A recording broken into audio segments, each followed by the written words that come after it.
You're listening to Jonesy's Jukebox, KLOS. That was Hawkwind, Masters of the Universe. And my guest is here, Trevor Rabin. How are you? How you doing? I'm great, man. How are you doing? I'm all right. Thanks for coming by. Pleasure. So you're South African? Yes. There's yes. a little tinge of South African in your accent. Yeah, it's become kind of a colonial kind of accent, you know, being in a British band and living in LA for so long. It's kind of somewhat, but my wife's is still pretty tense. She's still got intense. The accent. Hello. Hello. Yeah. Trev. What? Where are you from? You from Johannesburg? Johannesburg, yeah. Is that the main place? Yeah. It's pretty violent right now, but it is kind of the center, and certainly the center of the music business in South Africa.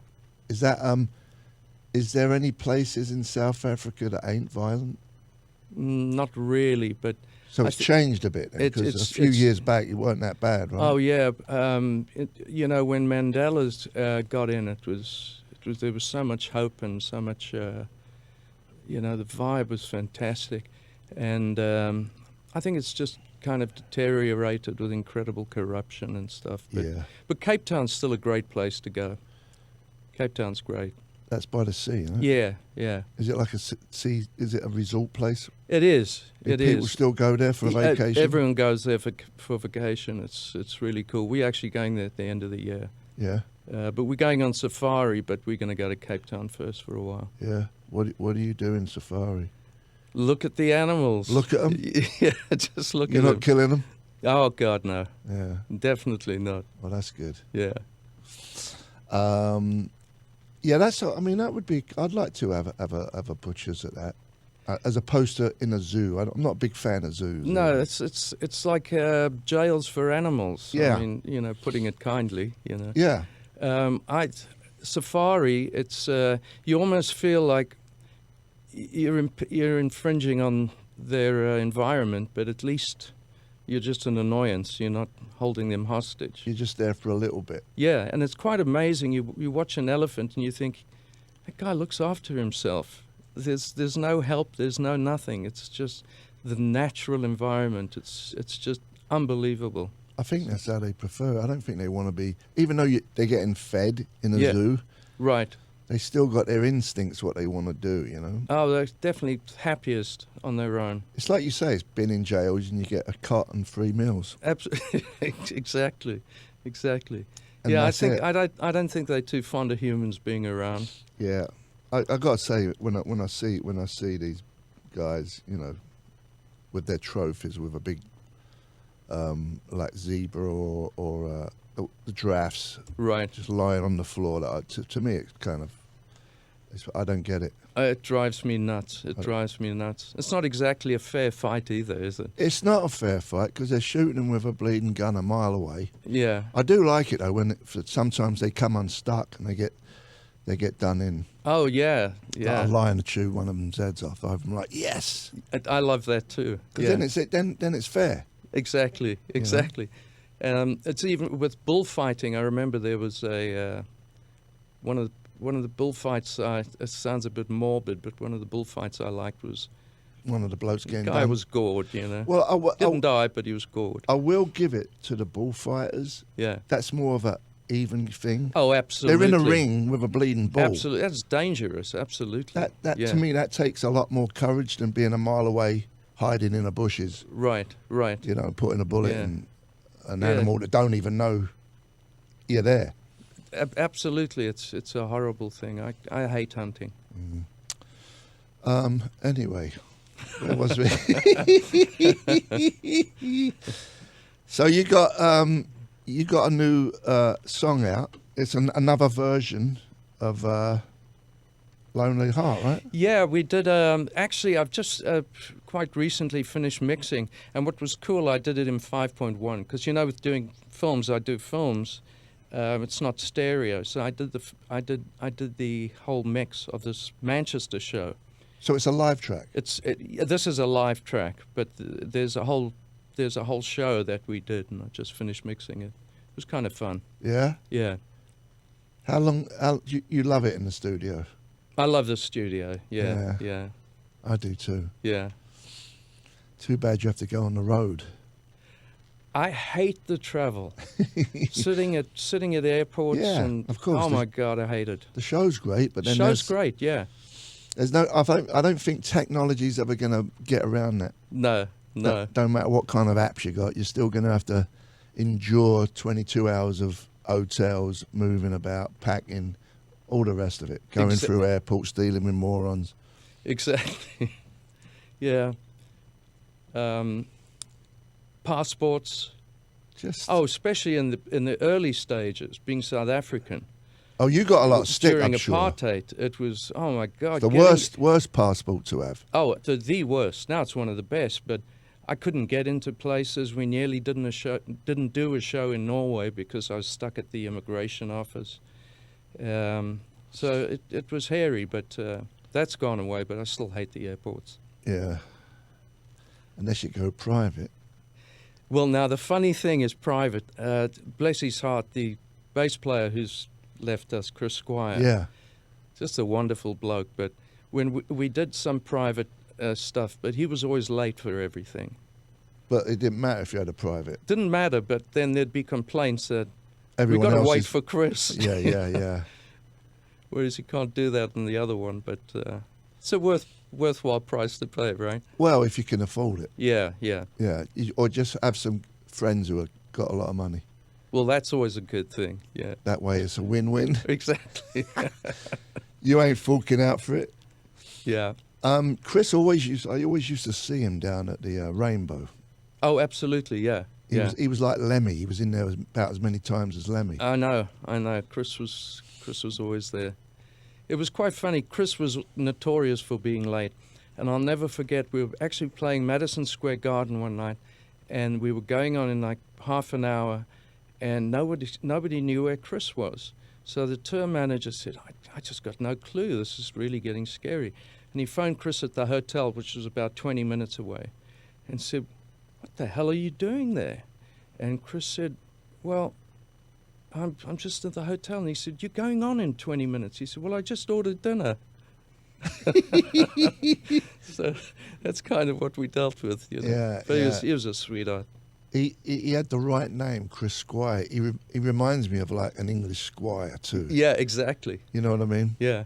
And on his gravestone, his desire was to put on there the late Chris Squire. Yeah. You know? And when I said to him once, I said, Chris, why the hell are you bleep so late? You know?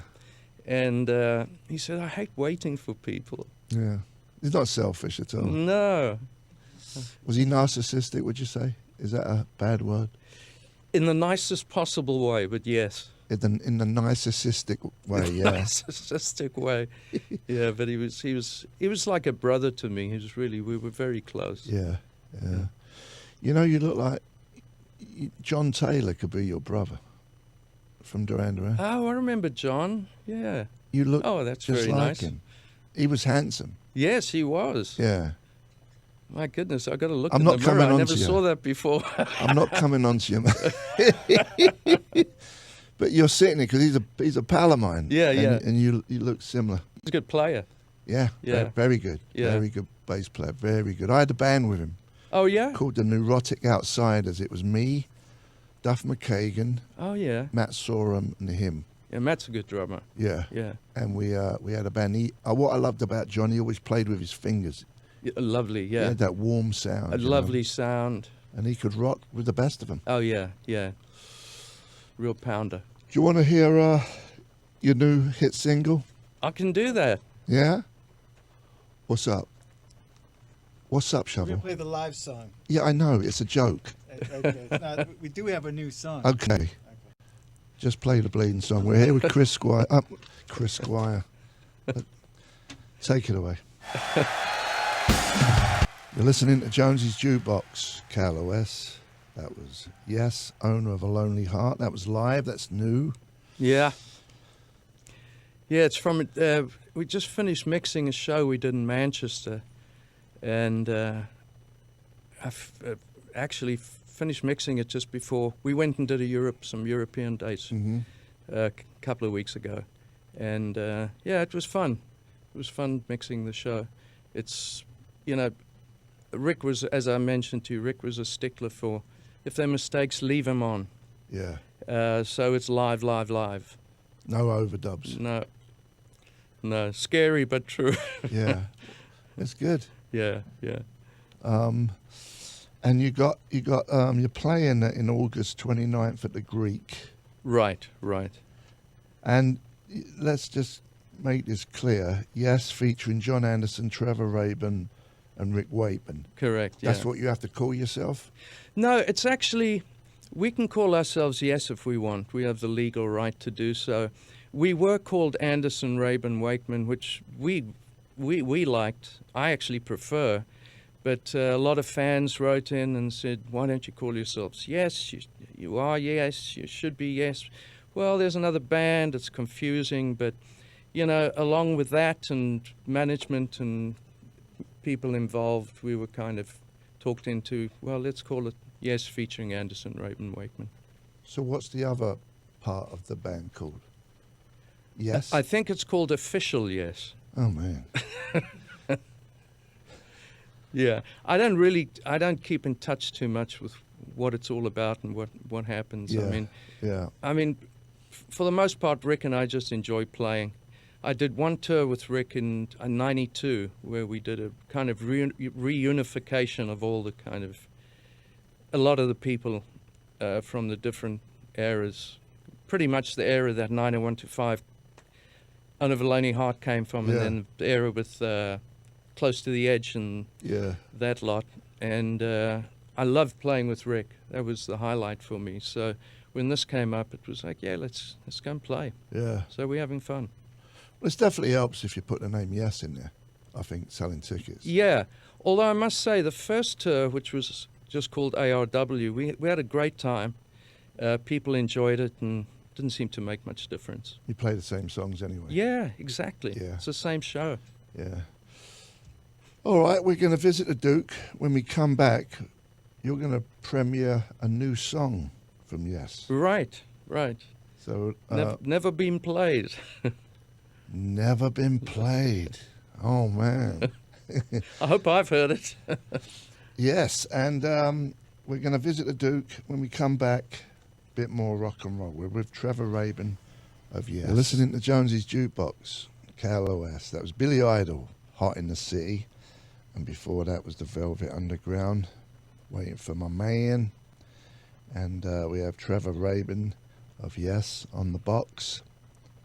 Hi, Trev. How are you, man? It's good to be here. Good. It's about time. Yeah. Did you ever see the Ginger Baker documentary? I don't have the CD, but I've seen it. When he lives in South Africa, Yes, and all and that? he smacks somebody or... Well, that was at the beginning. The kid who was interviewing him, who made the documentary. He wasn't too fond of him, right? At Well, one point. He didn't, but he kept going along with it, which I thought was weird. Yeah. You know, he. But a lot of that was in South Africa. Right. Yeah, apparently Ginger, he plays polo. He's a big polo fan. Yeah. He loves it. Yeah. I actually played with him once. Not polo. Oh. When I first got sober, like 30 years ago, this lady goes, "Do you want to go to Hawaii? There's this polo match, Ginger Baker, and they're going to have like a little jam band afterwards." Oh, cool. And I'm like, "Yeah, all right." And it was on Wahoo, and they had the polo match. You know, I don't get that game, but you know, it's a bit of a knob, Ditto. bit of a knobs game. Yeah. You know, and afterwards I'm like playing. Okay, all right, Ginger, what are we going to play? It was me, him. I don't even remember who else. Right. And we just did dun dun dun dun dun dun dun. Oh, Sunshine, yeah. Yeah, and Yeah. it was like barely a PA, and no one cared anyway. Right. And but I got along great with him. He was very sweet with me. Yeah, I never met him. I knew Jack. Jack actually played on a solo album of mine that I did in London in '79. Yeah. And it was quite funny. I was at a pub with Jack. We did it at Conk Studios. Do you remember Conk Studios? Conk? Conk. It was the Kinks studio, Ray Davis's place. Oh, hence Kinks, Conks. Right. and we went across to a pub, and Simon Phillips was playing drums, and Simon said, "Oh, I hear Ginger's sober," and Jack said, "That's when he's most dangerous." Yeah, he was good. Well, funny enough, when I was out there with him, he was constantly had a joint in his mouth. Oh, really? Yeah, it was funny. He's on the drums and he's got them white pants with the high boots. Right, He from the polo. Yeah, he didn't change, and he had his. But he's a great drummer, man. Oh, yeah, yeah. He's a great absolutely. drummer. Original. Right. And he was still playing well. Yeah. Yeah. Yeah, I was the one who wasn't. I didn't know how to play it barely, that song, you know. If it don't go jing, jing, jing, jing, jing, I don't know what to do. Anyway, we're going to premiere Right. the big hit song. What's it called? The song is called Fragile, and Did you all do it recently, or is this an old song? it's actually a song I wrote quite some time ago, and it was going to be for a film, but you know, with film, a lot of times, a lot of footage hits the floor, Yeah. and this is one of those times, and I always kind of liked it. It's pretty laid back and pretty calm, as opposed to a big, flashy instrumental thing, and the band really liked it, and so we thought, yeah, let's do it. So we did it. It's called Fragile. Before we play it, Yeah. how many movies have you scored? I've done 50 movies right now. Any big ones? Yeah, a couple. Armageddon. Do you remember Armageddon? No. Bruce Willis. It was, Oh, one of them big shoot 'em up ones. Right. National Treasure with Nicolas Cage. Done a couple of movies with The Rock, who was a great guy to work with. Yeah. Remember the Titans, which was with Denzel Washington. Some Bad Company, Anthony Hopkins.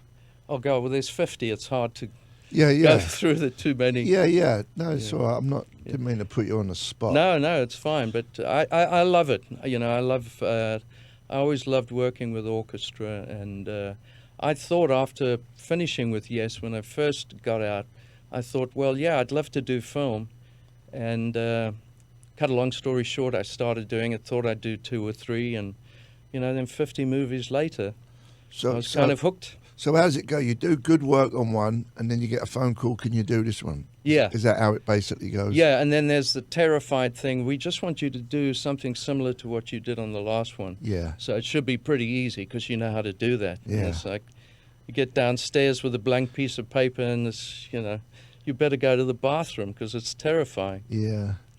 But you've done 50, so you must be doing something right. Yeah, I after the first couple, you get to smooth into it a little bit. Yeah. You have all the stuff at your house?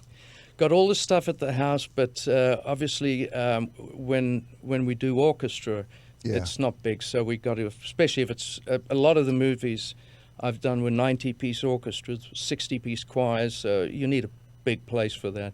Is that your idea, to have a proper orchestra as opposed to a keyboard doing it? Oh God, I way prefer doing it with the real guys. Yeah. It's you know, I mean, it's important to know the parameters of each instrument and what they can do. You don't need to necessarily play every instrument, but know what they can do, what the restrictions are on each one, and voicings, how to voice the stuff. I mean, a lot of times these days you do have to present a facsimile before it goes to orchestra, because it's very expensive to do an orchestra and then say we don't like it. You know? So you have to kind of do that. But I do love working with the real guys. Did you produce this next hit single, Fragile? Yeah, I did. So you produced it and you played on it? Right. You ready, mister? Take it away.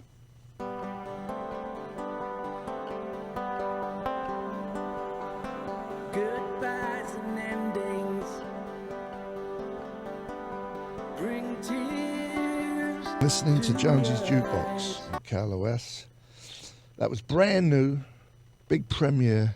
That was Yes, a track called Fragile, that was produced by this man sitting in front of me, Trevor Rabin. Yes, sir. It sounded good, man. Thank you very much. I like the fact that it's mellow and not all.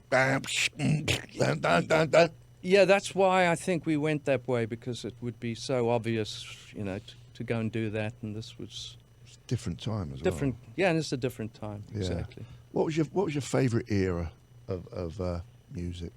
Well, I did like the when I moved to London. I loved, which was when the Pistols came out. I loved that era. 70s. Yeah, There was so much in the 70s, though. it was great.